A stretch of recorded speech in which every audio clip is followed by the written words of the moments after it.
नमस्कार बच्चों। एक बार फिर आपके सामने प्रस्तुत हैं आपके राजेश सर कार्यपत्रक 38 के साथ। दिनांक 30/9/2020 और आज का विषय है बच्चों हिंदी कविता कन्यादान, जिसके कवि हैं ऋतुराज।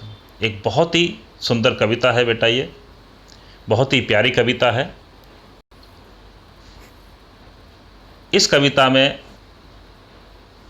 हम कन्यादान करते समय एक माँ के मस्तिष्क में, एक पिता के मस्तिष्क में या एक लड़की के बड़े भाई के मस्तिष्क में किस प्रकार के विचार कौंध रहे होते हैं, किस प्रकार के विचार चल रहे होते हैं, उन सभी से हम अवगत होंगे। तो पहले हम इस कविता का वाचन कर लेते हैं ताकि हम इस कविता के बारे में जान सकें। कितना प्रमाणिक था उसका दुख, लड़की को दान में देते वक्त, जैसे वही उसकी अंतिम पूंजी हो। यहाँ एक शब्द आया है बेटा, प्रमाणिक। प्रमाणिक शब्द का अर्थ है प्रमाणों से सिद्ध, कि माँ का दुखी होना कितना सही था जब वह अपनी बेटी का कन्यादान कर रही थी, क्योंकि वह लड़की ही उसकी अंतिम पूंजी थी।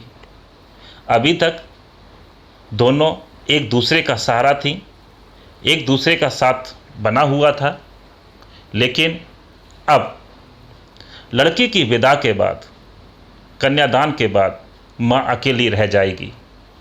इसलिए कहीं ना कहीं उस माँ का दुखी होना सही जान पड़ता है। आगे पढ़ते हैं कविता को। लड़की अभी सयानी नहीं थी, अभी इतनी भोली सरल थी कि उसे सुख का आभास तो होता था, लेकिन दुख बांचना नहीं आता था। सयानी शब्द का अर्थ है समझदार। कवि यहाँ कहना चाहते हैं कि लड़की अभी इतनी समझदार नहीं थी कि वो सही और गलत में अंतर कर सके। वो भोली भाली थी, एक सरल बच्ची थी। उस बच्ची को बाहर की दुनियादारी के बारे में कुछ पता नहीं था। उस बच्ची को सुख का आभास तो होता था, अर्थात सुख का एहसास तो उसको होता था, लेकिन दुख नहीं पहचान पाती थी। इसका प्यारे बच्चों कारण था क्योंकि उसकी माँ ने उस बच्ची को कभी दुख दिया ही नहीं था। इसीलिए वह केवल सुख को पहचान पाती थी, दुख को नहीं पहचान पाती थी। यह भी माँ की चिंता का एक विषय था। आगे पढ़ते हैं। पाठिका थी वह धुंधले प्रकाश की, कुछ और कुछ लयबद्ध पंक्तियों की। जिस तरीके से एक पाठिका कुछ सुर और ताल के साथ अटक अटक कर पढ़ती है, ठीक ऐसी ही स्थिति इस बिटिया की थी। उसे बाहर की दुनिया का कोई ज्ञान नहीं था। हाँ, इतना अवश्य था, एक धुंधली सी तस्वीर उसके मस्तिष्क में थी। लेकिन यदि उस बाहर की दुनिया में उसे कोई कष्ट देता है, परेशानी देता है, तो वह बच्ची उसको नहीं जान पाएगी, क्योंकि वह भोली लड़की अभी सुखों की कल्पना में जी रही थी। और सुखों की कल्पना में इसलिए जी रही थी क्योंकि उसकी माँ ने उसे कभी दुख दिया ही नहीं था। इसलिए माँ की चिंता का यह भी एक विषय था। तो प्यारे बच्चों, ये इस कविता की पंक्तियों का अर्थ था। अब हम इस कविता के प्रश्नों के उत्तर पर चर्चा कर लेते हैं। पहला प्रश्न हमारे सामने है, माँ को अपनी बेटी अंतिम पूंजी क्यों लग रही थी? सोचकर बताइए। उत्तर देखें आप। माँ और बेटी का संबंध मित्रतापूर्ण होता है। माँ बेटी के सर्वाधिक निकट रहने वाली और उसके सुख दुख की साथिन होती है। कन्यादान करते समय इस गहरे लगाव को वह महसूस कर रही थी कि उसके जाने के बाद वह बिल्कुल खाली हो जाएगी, अर्थात अकेली हो जाएगी। वह बचपन से अपनी पुत्री को संभाल कर उसका पालन पोषण एक संचित पूंजी की तरह करती रही है। जब इस पूंजी अर्थात बेटी का कन्यादान करेगी तो उसके पास कुछ भी नहीं बचेगा। इसीलिए माँ को अपनी बेटी अंतिम पूंजी लगने लगी थी। यह कुंजी हो गया है, यहाँ पूंजी है। प्रश्न 2, आपके विचार से लड़की को दुख बांचना क्यों नहीं आता होगा? इसका उत्तर है, लड़की को दुख बांचना नहीं आता था क्योंकि लड़की अभी सयानी नहीं हुई थी। उसे दुनियादारी का कोई अनुभव नहीं था। उसे जीवन के एक ही पक्ष का ज्ञान था और वह पक्ष था सुख।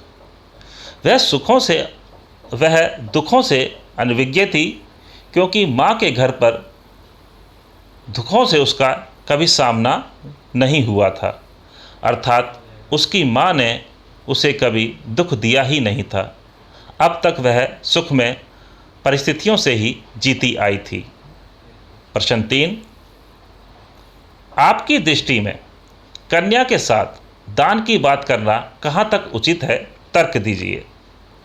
इसका उत्तर है, कन्या के साथ दान शब्द को जोड़ना उचित नहीं है क्योंकि मेरी दृष्टि में कन्या कोई वस्तु नहीं है जिसे उठाकर दान में दे दिया जाए, और वैसे भी दान उस वस्तु का किया जाता है जो घर में अतिरिक्त होती है। कन्या माता पिता के लिए कोई वस्तु नहीं होती, बल्कि उसका संबंध अपने परिवार के साथ भावनाओं से जुड़ा होता है। बेटियों के अंदर भी अपने परिवार के लिए भावनाएं होती हैं। उनकी भावनाओं का सम्मान करते हुए दान शब्द का प्रयोग नहीं करना चाहिए। बेटियों का अपना अस्तित्व होता है। विवाह के पश्चात उसका संबंध नए लोगों से जुड़ता है, परंतु पुराने रिश्तों को छोड़ देना दुखदायी होता है। अतः कन्या का दान कर उसे त्याग देना उचित नहीं है। प्रश्न 4, भाव स्पष्ट कीजिए। पाठिका थी वह धुंधले प्रकाश की, कुछ तुकों और कुछ लयबद्ध पंक्तियों की। इसका उत्तर है बच्चों, लड़की अभी सयानी नहीं है, अर्थात वह इतनी समझदार नहीं है कि अपने साथ होने वाले अन्याय को पहचान सके। लड़की को दुनिया के उजले पक्ष की जानकारी तो है, पर दूसरे पक्ष छल कपट शोषण आदि की जानकारी नहीं है, क्योंकि उसकी माँ ने कभी उसे दुख दिया ही नहीं था। लड़की विवाह की सुखद कल्पनाओं में खोई हुई है। उसे केवल सुखों का आभास होता है, दुखों को वह नहीं पहचान पाती। यहाँ तक कि लड़की को ससुराल की प्रतिकूल परिस्थितियों का भी ज्ञान नहीं है। प्रश्न 5, विवाह के समय कोई माँ अपनी बेटी को क्या सलाह देती है? कल्पना करके व बड़ों से चर्चा करके लिखिए। विवाह के समय माँ बेटी को सलाह देती है कि अपने ससुराल में सभी का कहना मानना, किसी भी कार्य को करने से मना मत करना, सभी का सम्मान करना और घर के सभी सदस्यों को खुश रखने की कोशिश करना। परंतु कविता में एक माँ अपनी बेटी को ससुराल में विपरीत परिस्थितियों में किस प्रकार से जीवन जीना है, यह शिक्षा देती दिखाई देती है। धन्यवाद बच्चों।